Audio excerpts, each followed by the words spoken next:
Hi guys, welcome back to నిక్స్ అరూస్ creation. నేను నవరాత్రి స్పెషల్ 9వ రోజున దుర్గాష్టమి అనమాట. ఆ రోజున అమ్మవారు దుర్గాదేవి అవతారంలో దర్శనమిస్తారు. ఆ రోజున నైవేద్యం పులిహార. ఎప్పుడు చేసే రెగ్యులర్ పులిహార కన్నా ఇలా రవ్వతో గనక పిండి పులిహార చేసుకుంటే టేస్ట్ చాలా బాగుంటుంది అనమాట. సో ఈ డిష్ మనం ఎలా తయారు చేసుకోవాలో ఇప్పుడు మనం ప్రాసెస్లోకి వెళ్ళిపోదాం. ఇప్పుడు ఒక బాండీ పెట్టేసుకుని అందులో ఒక 2 స్పూన్స్ ఆయిల్ అయితే వేసుకోవాలన్నమాట. అడుగు మందంగా ఉన్న గిన్నె పెట్టుకోవాలన్నమాట. దీనికి ఇందులో ఒక 2 స్పూన్స్ ఆయిల్ వేసుకున్న తర్వాత నేను 1/2 కిలో నూక అయితే తీసుకుంటున్నాను అనమాట. మన రెడీమేడ్ రవ్వ అయితేనే ఈ పులిహారకి బాగుంటుంది అనమాట. ఇంట్లో చేసుకున్న రవ్వ కొంచెం ముద్దగా అయిపోతుంది. బయట మనకు మార్కెట్లో అమ్మ బ్రాండ్ కానీ లలిత బ్రాండ్ కానీ దొరుకుతుంది కదా, ఆ రవ్వతో అయితే బాగుంటుంది అనమాట. ఇప్పుడు నేను 1/2 కిలో రవ్వ వేసేసుకున్నాను. ఇది కొంచెం లైట్గా ఫ్రై చేసుకోవాలన్నమాట. అప్పుడు ఏంటి అంటే పొడి పొడిగా వస్తుంది అనమాట. అది ముద్దగా అవ్వకోకుండాను కొంచెం పులిహార అన్నది చూడడానికి బాగుంటుంది, తినడానికి కూడా అలా ఫ్రై చేసి చేయటం వల్ల టేస్ట్ డిఫరెంట్గా ఉంటుంది అనమాట. ఇలా గ్యాస్ అన్నది లో ఫ్లేమ్లో అడ్జస్ట్ చేసుకొని ఫ్రై చేసుకుంటూ ఉండాలి. మనకి వాసనే తెలిసిపోతుంది అనమాట. చూడండి, ఈ విధంగా ఫ్రై అయిపోయిన తర్వాత దీన్ని ఒక గిన్నెలోకి అయితే తీసేసుకోవాలి. ఆ గిన్నె మళ్ళీ గ్యాస్ పొయ్యి మీద పెట్టేసుకుని ఒక కప్పున్నర చొప్పున వాటర్ పోసుకోవాలన్నమాట. ఒకవేళ 2 గ్లాసులు కనుక రవ్వ అయితే కనుక 3 గ్లాసెస్ వాటర్ అన్నది యాడ్ చేసుకోవాలన్నమాట. అప్పుడే పొడి పొడిలాడుతాను బాగా వస్తుంది పులిహార అన్నది. ఎప్పుడు కూడా 1కి 1.5 వాటర్ పోసుకోవాలి, అందుకన్నా ఎక్కువైతే పోసుకోకూడదు. ఇందులో ఒక స్పూను పసుపు కూడా యాడ్ చేసుకోవాలన్నమాట. రవ్వ అన్నది చప్పగా ఉండకుండా ఉండటం కోసం అని చెప్పి. ఇప్పుడు ఇందులో 2 స్పూన్స్ సాల్ట్ కూడా యాడ్ చేసుకున్నాను.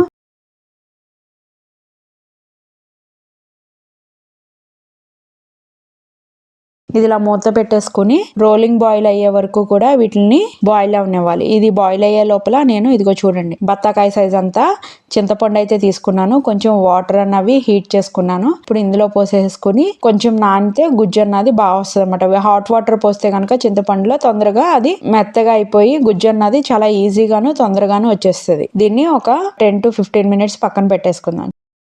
చూడండి, 15 మినిట్స్ అయ్యేసరికి చింతపండు అన్నది ఏ విధంగా నానిపోయిందో చూడండి. వాటర్ కూడా రోలింగ్ బాయిల్ అయితే అయిపోతున్నాయి కదా, అప్పుడు ఈ రవ్వని ఈ వాటర్లోకి వేసేసుకోవాలన్నమాట. రోలింగ్ బాయిల్ అయిపోయిన తర్వాత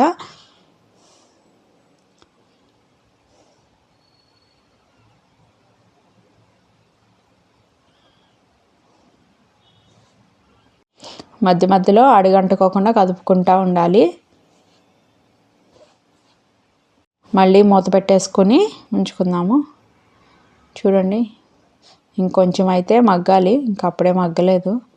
మధ్య మధ్యలో తీసుకుంటా ఇలా ఈ విధంగా కదుపుకుంటూ ఉండాలి.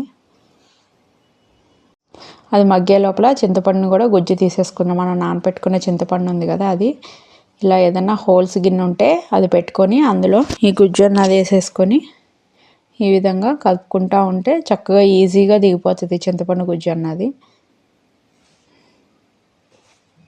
ఈ విధంగా గుజ్జు అంతా వచ్చేసింది, ఓన్లీ పీచే మిగిలిందనమాట. ఈ విధంగా అయితే తీసేసుకుని దీన్ని కూడా పక్కన పెట్టేసుకుందాం. తాలింపు అయిన తర్వాత తాలింపులో కొంతసేపు ఉడకనివ్వాలి చింతపండుని. ఒకసారి ఇది మూత తీసుకొని చూద్దాము. చూడండి ఎంత పొడి పొడిలాడుతూ ఉందో. మ్యాక్సిమము 99% అయితే రవ్వ అన్నది మగ్గిపోయింది. ఈ విధంగా కలుపుకుంటూ ఉండాలన్నమాట. అడుగు అంటకుండా ఉంటుంది. ఎక్కడన్నా ఉండలు అలాంటివి ఉన్నా కూడా మొత్తం కూడా పొడి పొడిలాడుతూ ఉంటుంది. ఇప్పుడు మనం గ్యాస్ని అయితే ఆఫ్ చేసేసుకుందాం. ఆఫ్ చేసేసుకుని ఒక గిన్నెలోకి తీసేసుకుందాం అనమాట. చల్లారితే అప్పుడు కొంచెం ఇలా హ్యాండ్తో ఎక్కడన్నా ముద్దలాగా ఉన్నా కూడా హ్యాండ్తో వెళ్ళాలంటే పొడి పొడిలాడిపోతుంది.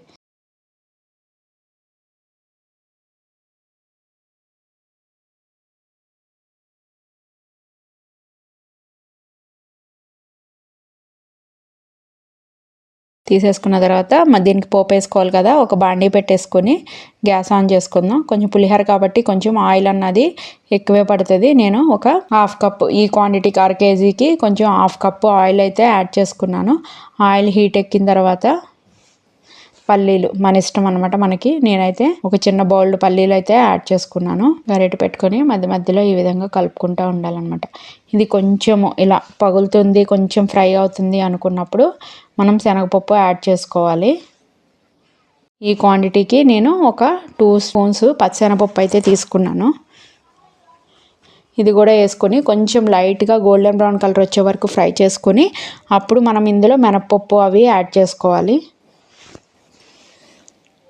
ఇందులో ఇంకొక 2 స్పూన్స్ పొట్టు మినపప్పు కూడా యాడ్ చేసుకున్నాను అనమాట. ఇది కూడా వేసుకొని మొత్తం ఇవన్నీ కూడా గోల్డెన్ బ్రౌన్ కలర్ వచ్చే వరకు ఫ్రై చేసుకోవాలి. ఈ విధంగా గోల్డెన్ బ్రౌన్ కలర్ వచ్చిన తర్వాత ఇందులో నేను ఒక 1/2 డజను పచ్చిమిరపకాయలు, ఒక 1/2 డజను ఎండుమిరపకాయలు వేసుకున్నాను అనమాట.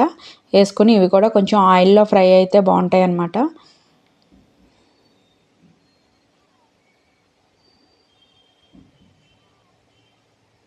రెండు రెమ్మలు కరివేపాకు కూడా యాడ్ చేసుకోవాలి. ఇందులో ఒక 1/2 స్పూను ఇంగువ లేకపోతే కనుక సాంబార్ తాలింపు కానీ పప్పు తాలింపు కానీ ఇలా పులిహోర కానీ ఇంగువ లేకపోతే బాగోదు. 1 స్పూను ఆవాలు కూడా యాడ్ చేసుకున్నాను.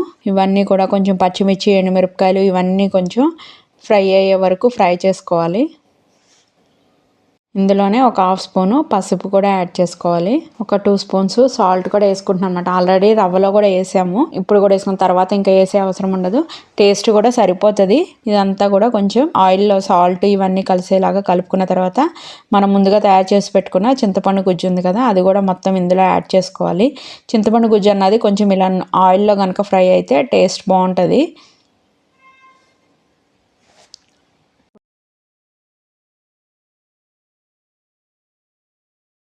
గ్యాస్ ఆఫ్ చేసేసుకుందాం. ఆఫ్ చేసేసుకుని కొంచెం చల్లారాలి. కొంచెం చల్లారిన తర్వాత అప్పుడు మనం దీన్ని ఈ రవ్వలోకి కలుపుకోవచ్చు అనమాట. చూడండి, చింతపండు గుజ్జు కూడా చల్లారిపోయింది అండ్ రవ్వ కూడా చల్లారిపోయింది కదా. ఇప్పుడు ఇది మొత్తం కూడా ఈ విధంగా రవ్వలోకి వేసేసుకొని నీట్గా కలుపుకోవాలి. ఇది చింతపండు గుజ్జు పోపు అంతా కూడా రవ్వను పట్టేలాగా కలుపుకోవాలన్నమాట.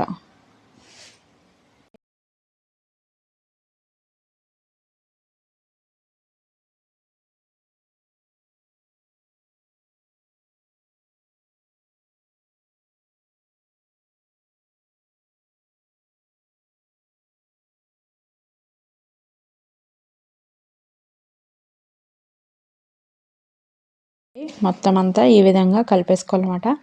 కలిపేసుకొని ఇప్పుడు నేను సర్వింగ్ బౌల్లోకి అయితే తీసేసుకుంటున్నాను.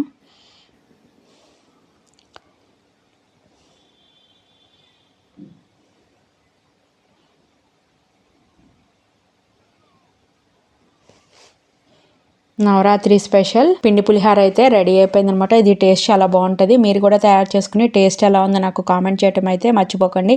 మీరు కనుక ఫస్ట్ టైం నా ఛానల్ చూసినట్టయితే సబ్స్క్రైబ్ చేసుకోండి. ఇలాంటి మరికొత్త వీడియోస్ కోసం బెల్ బటన్ ప్రెస్ చేయడం అయితే మర్చిపోకండి. ఈ వీడియోని మీ ఫ్రెండ్స్ అండ్ ఫ్యామిలీ మెంబర్స్కి కూడా షేర్ చేయండి. Thank you guys.